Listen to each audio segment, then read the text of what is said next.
Good morning, students. Welcome back to your math class. Unit number 8, Handling Information. And on the page 206, we have a new topic, column graph. Last class में हम लोगों ने पढ़ा था pictorial graph के बारे में, जिसे हम पिक्चर ग्राफ भी कहते हैं. ठीक है, जो पिक्चर ग्राफ होते हैं वो बहुत ज़्यादा टाइम कंज्यूमिंग है, मीन्स उसमें बहुत ज़्यादा टाइम लगता है, बिकॉज उसमें हम लोगों ने पिक्चर्स ड्रॉ करनी होती है. ठीक है, जिस तरह से हम लोगों ने लास्ट एग्जाम्पल्स में भी देखा था. अब ये देखो, ये भी हमारे पास एक एग्जाम्पल है पिक्टोरियल ग्राफ की. ठीक है, इसके अंदर देखो डिफरेंट पिक्चर्स हमें बनानी होती है ना, तो पिक्चर्स बनाने में ज्यादा टाइम लगता है. ठीक है, अब हम देखते हैं कॉलम ग्राफ में. ठीक है, कॉलम ग्राफ को जैसे आप लोगों को नेम से ही पता चल रहा है कि हम इसमें क्या ड्रॉ करेंगे, कॉलम. ठीक है, इसमें हम कॉलम्स को यूज करेंगे अपने डिफरेंट जो है वो डाटा को शो करने के लिए. अब इसकी फर्स्ट एग्जांपल देखो आप. Ali finds it simpler to show his pet collection in blocks like this. Means जो लास्ट क्लास में हमने एग्जांपल देखी थी अली वाली, ये जो हमने लास्ट क्लास में एग्जांपल की थी. ठीक है, इसमें अली ने अपने डिफरेंट पेट्स को शो कराया था ग्राफ में पिक्चर्स बनाकर. ठीक है, मीन्स उसने पिक्चर ग्राफ को यूज किया था. अब वो यूज कर रहा है column graph, because picture graph जो है वो डिफिकल्ट है ड्रॉ करने में. तो क्लास में हम देखते हैं कॉलम ग्राफ में अली ने किस तरह से जो है अपनी पेट्स को शो किया है. फर्स्ट देखो, नंबर ऑफ पेट्स, मीन्स हमने इस साइड पे लिख दिया नंबर ऑफ पेट्स. ठीक है, और हमने यहाँ पर बता दिया कि हमारे पास अली के पास कौन कौन से पेट्स हैं. उसके पास कौन कौन से पेट्स थे, डॉग्स थे, कैट्स थे, फिश थे और मंकी थे. ठीक है, यही उसके पास पेट्स थे ना. ठीक है, और यहाँ पर हमने क्वांटिटी बतानी है कि उसके पास कितने जो है वो कौन से पेट हैं. ठीक है, 1 2 3 4 5.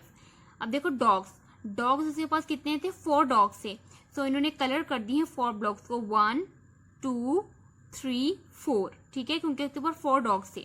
नेक्स्ट आप कैट्स पे, उसके पास ही 2 कैट्स थी ना, तो उसने 2 ब्लॉक्स को जो है वो कलर कर दिया है. ठीक है, नेक्स्ट है हमारे पास फिश. उसके पास कितनी फिश थी, 3 फिशेस थी. तो उसने 3 फिश जो है वो, इससे उसने 3 ब्लॉक को जो है वो कलर कर दिया है. अब हम आते हैं लास्ट वन पे, मंकी पे. उसके पास एक ही मंकी था पेट में. ठीक है, तो उसने एक ही ब्लॉक को जो है वो कलर कर दिया है. ठीक है, इस ग्राफ को बनाने के लिए आप लोगों को एक पहले कॉलम बनाना पड़ेगा. ठीक है, कॉलम में हम लोग डिफरेंट जो है वो ब्लॉक्स बना लेंगे. ठीक है, ब्लॉक्स बनाने के बाद फिर हम उसके अंदर अपने डाटा और इंफॉर्मेशन को शो कराएंगे, जिस तरह से अली ने शो कराया है. जिस तरह से उसके पास डॉग्स कितने थे, 4 थे, कैट्स उसके पास 2 थी, फिश उसके पास 3 थे और मंकी उसके पास 1 ही था. अंडरस्टैंड. अब हम देखते हैं कॉलम ग्राफ की और examples. So 3 class move to the next page 207 and let's see example of column graph. We call this a block graph और column graph. हम उसको column graph भी कहते हैं और block graph भी कह सकते हैं. ठीक है, अब आप देखो फर्स्ट क्या एग्जाम्पल है इसकी. Look at allies block graph and answer the following.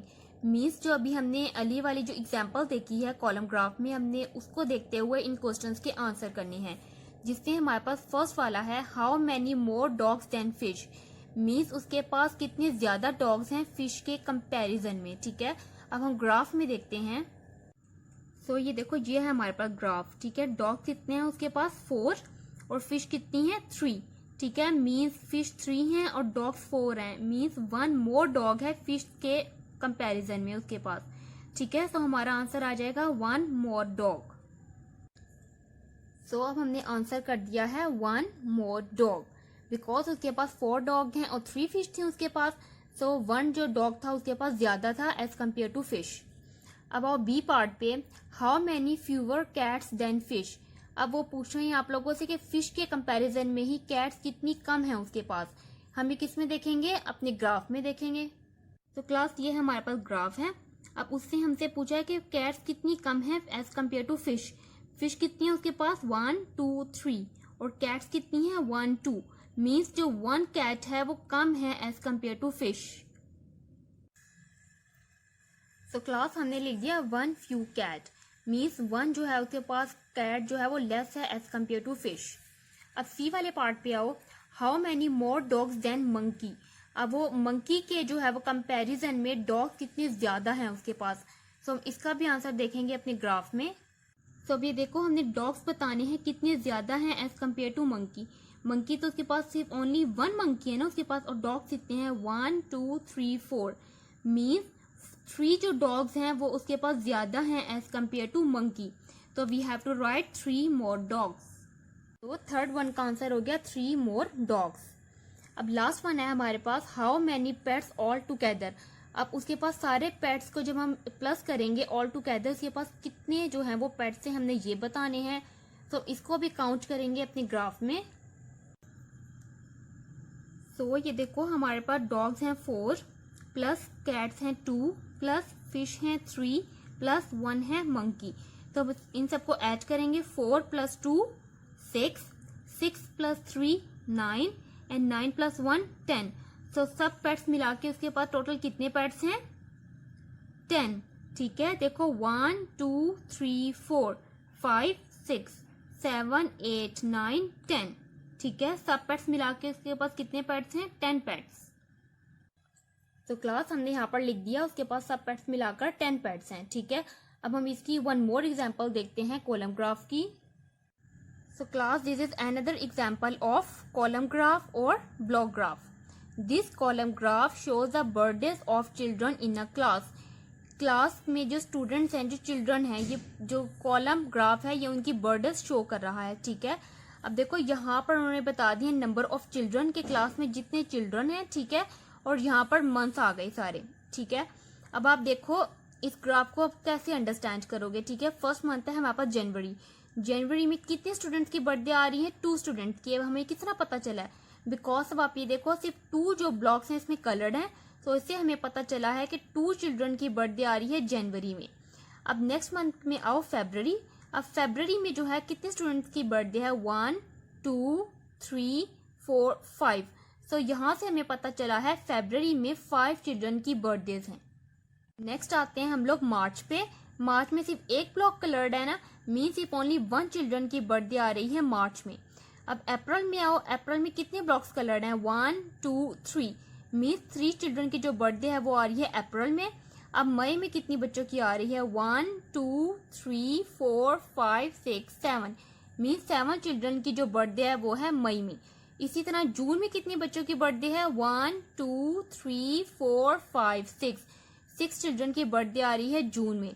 अब जुलाई में आओ, 1 2 3 4 चिल्ड्रन की बर्थडे आ रही है जुलाई में। अगस्त में कितने बच्चों की आ रही है? 1 2 3 4 5 चिल्ड्रन की बर्थडे है अगस्त में। सितंबर में कितने चिल्ड्रन की है? 1 2 3। अक्टूबर में इसी तरह 2 चिल्ड्रन की बर्थडे है। नवंबर में भी 2 चिल्ड्रन की बर्थडे है। और दिसंबर में कितने हैं? 1 2 3 4 चिल्ड्रन की बर्थडे आ रही है दिसंबर में। Understand class? अब मुझे आई होप कि अब आप लोगों को जो है वो कॉलम ग्राफ की अंडरस्टैंडिंग डेवलप हो गई होगी। ठीक है, अब इसी तरह हमें डिफरेंट क्वेश्चंस गिवन है और हमने इसको आंसर करना है इस ग्राफ को देखते हुए। Let's start. फर्स्ट है हमारे पास, how many children have their birthdays in May. ठीक है, मई का पूछा है तो मई में जाएंगे। ठीक है, और हम काउंट करेंगे कितने चिल्ड्रन की बर्थडे है। 1 2 3 4 5 6 7। आप इस तरह काउंट भी कर सकते हो और मई में आप लोग इस तरह भी देख सकते हो कि कहाँ तक ये कलर्ड है। मई के ब्लॉक 7 तक कलर्ड हैं, तो अब मई में कितने चिल्ड्रन की बर्थडे आ जाएगी? 7 चिल्ड्रन की। Let's start. फर्स्ट है हमारे पास, how many children have their birthdays in May. ठीक है, मई का पूछा है तो मई में जाएंगे। ठीक है, और हम काउंट करेंगे कितने चिल्ड्रन की बर्थडे है। 1 2 3 4 5 6 7। आप इस तरह काउंट भी कर सकते हो और मई में आप लोग इस तरह भी देख सकते हो कि कहाँ तक ये कलर्ड है। मई के ब्लॉक 7 तक कलर्ड हैं, तो अब मई में कितने चिल्ड्रन की बर्थडे आ जाएगी? 7 चिल्ड्रन की। सो ए पार्ट में आ जाएगा 7। बी पार्ट है हमारे पास, how many children have their birthdays in September. सितंबर में कितनी चिल्ड्रन की बर्थडे आ रही है। ठीक है, अब सितंबर में जाएं, 1 2 3। और अब यहाँ से भी हम देखेंगे तो कितने चिल्ड्रन की बर्थडे आ रही है? 3 चिल्ड्रन की। तो बी पार्ट में आ जाएगा 3। ठीक है, बी पार्ट का आंसर आ जाएगा हमारे पास 3 चिल्ड्रन की बर्थडेज आ रही हैं सितंबर में। अब सी पार्ट में आते हैं, which month has the most birthdays.